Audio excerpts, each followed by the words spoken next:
You guys, hi. How are you all doing? Welcome back to my solo pod. Shh. It's me, Rinima Borah again, and today I want to get real about something we don't talk about enough. Wonder what it is? Well, we always highlight bad men, don't we? Oh, he's a bad guy because he cheated on his wife. Of course he is. Oh, this guy is horrible. He beats up his wife every day. Just not a good person for sure. This guy, he does not have a provider mindset. So don't date him. Oh my God, this guy hits on his wife's friends all the time. What a pervert and such poor character. Wait, but this other guy, he goes to for all these boys trips and sleeps with these escorts and prostitutes and cheats on his wife every year. What a pervert, right? Again. Wait, but this other guy, he's just not chivalrous enough. He doesn't even open my car door. But wait, my guy, he's not romantic enough. Fuck it. The other guy, he's not good enough in bed. But this guy, he's not financially secure enough. Hold up, this other guy, he doesn't even respect my family. My guy is not a good parent. I do everything for my children and my guy doesn't even do enough. So on and so forth. And you know what? We talk about bad men and rightfully so. I'm not saying that it's the wrong thing to do. We highlight them all the time and so we must,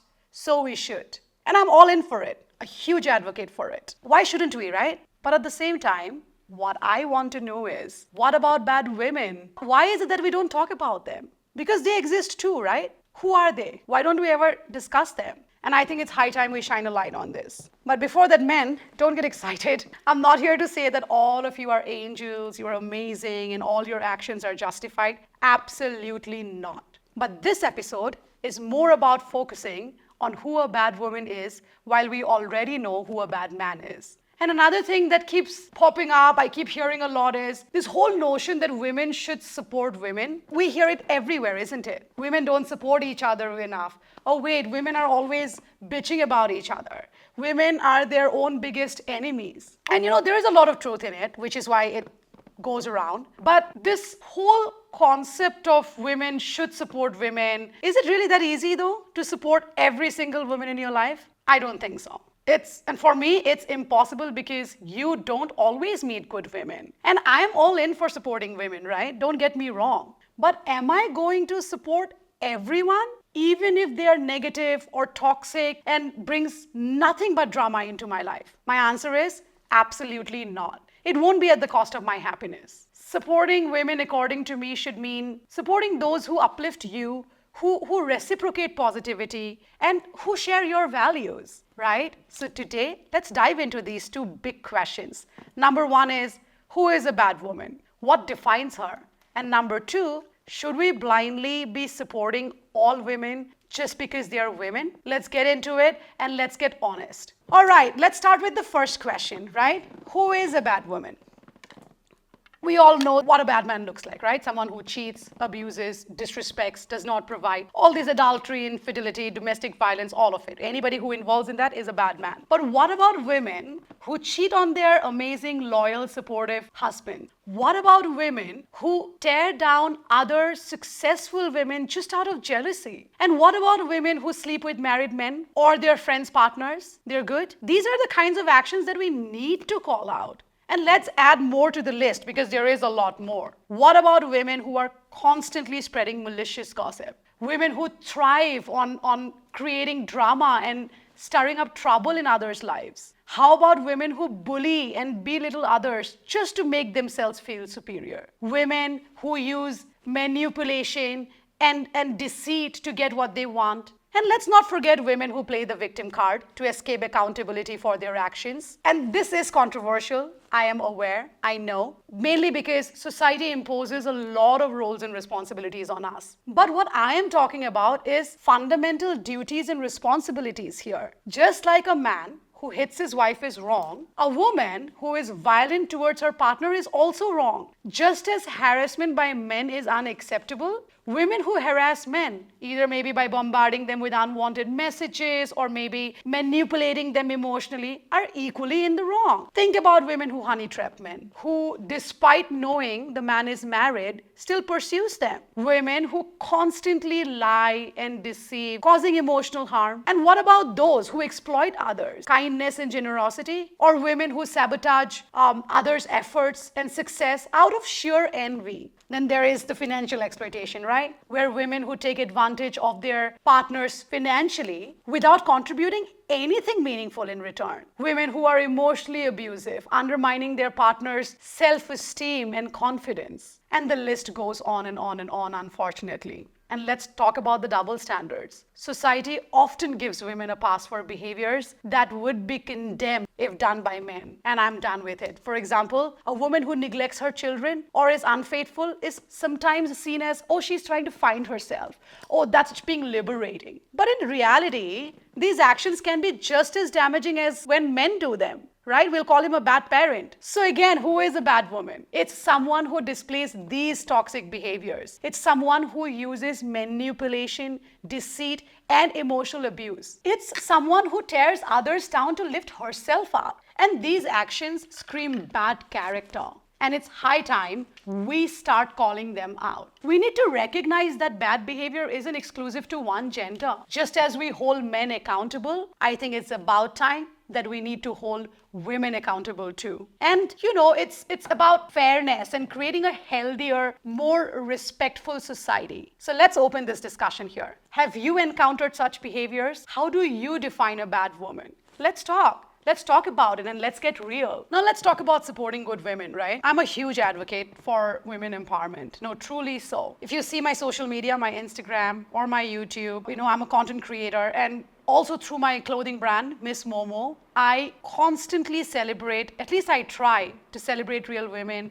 I try to inspire, to influence, to learn, to grow together, and to create this healthy, safe community for all of us. But let's be honest, not every woman reciprocates the same energy. Support, I feel, should be earned, right? Not just given blindly. Which is why I believe in supporting good women, not all women. Those who are genuine, who uplift others, and who resonate with my values and principles. For example, I've seen friendships, right? Year-long friendships fall apart because of envy and jealousy. Now imagine two women, and this is a common story, who have been friends since school, first grade, second grade, 15, 16, 17, 20 years of bond. But as they progress in life, let's say one of them gets married to a wealthier guy or achieves more academically or even professionally, suddenly you will see that envy kicks in. And I have seen these long-term friendships crumble because of that. In my own life, I have had classmates who were best friends, and this is a sad story, since like second grade. One of them was very pretty. She got married to this wealthy builder. Her so-called best friend started an extramarital affair with her husband, who was my classmate too, by the way, the best friend. And the pretty girl, who was the first wife, ended up taking her own life. And today, that other woman, who was her best friend, is happily married to the same guy and living in the same house. Imagine, best friends from school. It's heartbreaking and just shows how toxic some women can be, right? I have heard stories of women turning into sworn enemies just over jealousy and competition. Another example, closer to my home, is my own experience. Actually, I had to end a 17-year-old friendship because I saw envy and opportunism creeping in. This person just couldn't handle my growth and started to resent my success. How sad, right? Then there are instances where women cut ties when I chose healthier lifestyle. I mean, I stopped drinking 4 months ago. I started focusing on my fitness and self-love and spent more time with family, husband, kids, and some friends just couldn't handle that. They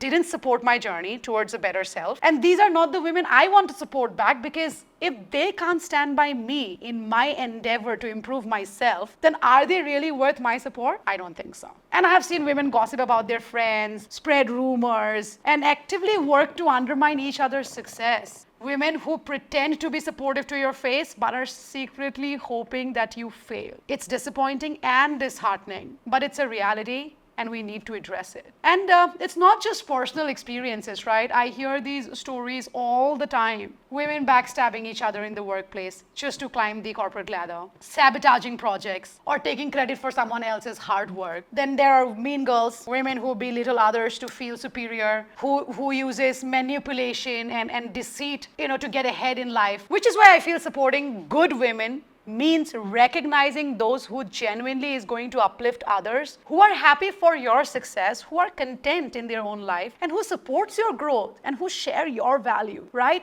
It's so important, ladies, to build a community of positivity and mutual respect. And trust me, it is okay to let go of those who brings negativity and toxicity into your life. It's so crucial to surround yourself with women who inspire you, who you can learn from, who takes learning from you, and who make you a better person. And those are the women worth supporting. And it's never about blindly supporting women just because she is a woman gender-wise. It's about supporting those who truly deserve it. All right, now let's dive into the cultural and social reflections. This is my favorite part. In India, we have an incredible heritage and tradition, right? Our duties and responsibilities are deeply ingrained in our culture. But lately, I have noticed, and I'm sure you all have, a trend where in an attempt to be more westernized, to emulate that culture, some women are losing these values. And to be honest, it's not cool, bro. I'm all for modernizing because I consider myself to be a modern Indian woman. I am as westernized as you can imagine, but not if it means losing who we are. Think about it.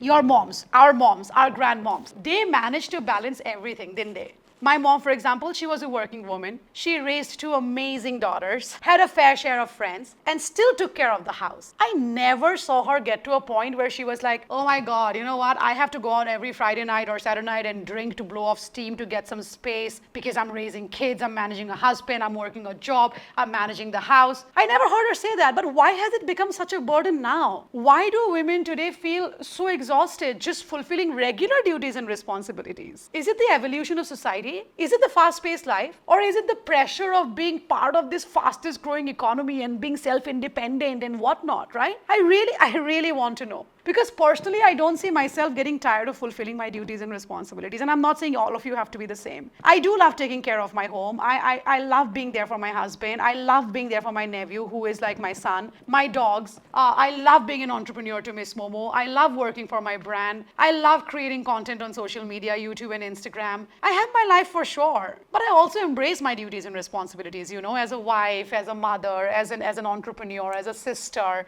as a daughter, and many more. And these sacrifices honestly don't feel like a burden to me. They are a part of who I am and what I cherish. So why are some of you or some women refusing to make these sacrifices? At some point I feel it's partly because of the bad experiences they have had, you know, with men. It could be the cheating, it could be the abuse, it could be the lack of respect that they have endured. And these experiences can make anyone want to rebel against traditional roles, so I don't blame you entirely. But I also think some of us play the victim card, and that's what I don't encourage. Using this as an excuse to avoid responsibilities, we say, oh my God, I need some space, so I need to blow off steam. And rightfully so, we all need space and time for ourselves. Isolation sometimes is important. Mental health is crucial. Self-care is imperative, but there is a difference, ladies, between taking necessary breaks and using it as a constant excuse. What worries me, quite honestly, is the future, right? What's going to happen to our kids? Have you thought of it? If their mothers and fathers are constantly feeling the need to escape their responsibilities because they need space, because they need to blow off steam, you know, if children start feeling like a burden, it's a concerning thought, isn't it? And we need to find a balance because I'm not going to have my child be lonely. And embracing our culture doesn't mean you have to wear saris and salwars and cook at home and be a housewife and press your husband's feet. No. Wear your bikinis, party, drink, have late nights, go for your girls trip, do all of it. But let's not make our duties and responsibilities feel like a rebellious act. But honestly, ladies, and it's a humble request, let's not make our duties and responsibilities feel like a rebellious act. I think the problem is the way these roles have been imposed on us by society, right? Historically, if you see, women were told they could only do certain things in life. And this led to a justified rebellion. I'm saying justified. But in our fight for freedom and equality, some have swung to the other extreme, avoiding any traditional responsibilities, and that is a big problem. We need to acknowledge that while some women are genuinely harassed and pressured, I'm one of them, trust me, there are also those who I feel uses this narrative to avoid fulfilling their roles. And which is why let's have an honest conversation about this. How can we modernize without losing our values? How can we embrace both our heritage and our aspirations? It's about finding that sweet spot where we can be true to ourselves, we can support each other genuinely, and still uphold the responsibilities that come with our roles. Let's please talk about it. Not for me though. Being a modern Indian woman means embracing my roles as a wife, as a mother, as a daughter, as an entrepreneur, as a sister. But more than anything else, putting myself first. I believe in what I call self-love, taking care of myself so that I can then pour from a full cup. That means looking bomb, working out every day, getting my facials, doing my wellness routines and having my own space, so on and so forth, meditating, yoga, whatever. I'm a content creator, I'm an entrepreneur, a boss lady in my office and life, and I have my independence there, right? I have my independence in my life. But at the same time, I love being a wife. I love being a mother, a dog mother, a mother to my nephew. I love taking care of my home. I love supervising my housekeepers and telling them how they should be keeping the house clean. I love discussing with my chef every single day what's going to be cooked in the house, what's healthy, what's not healthy. I love doing my grocery shopping every morning myself so that I know everybody in the house is eating healthy. And this is what I'm saying. Embracing my role means balancing my duties with self-care, right? That's what makes me a woman.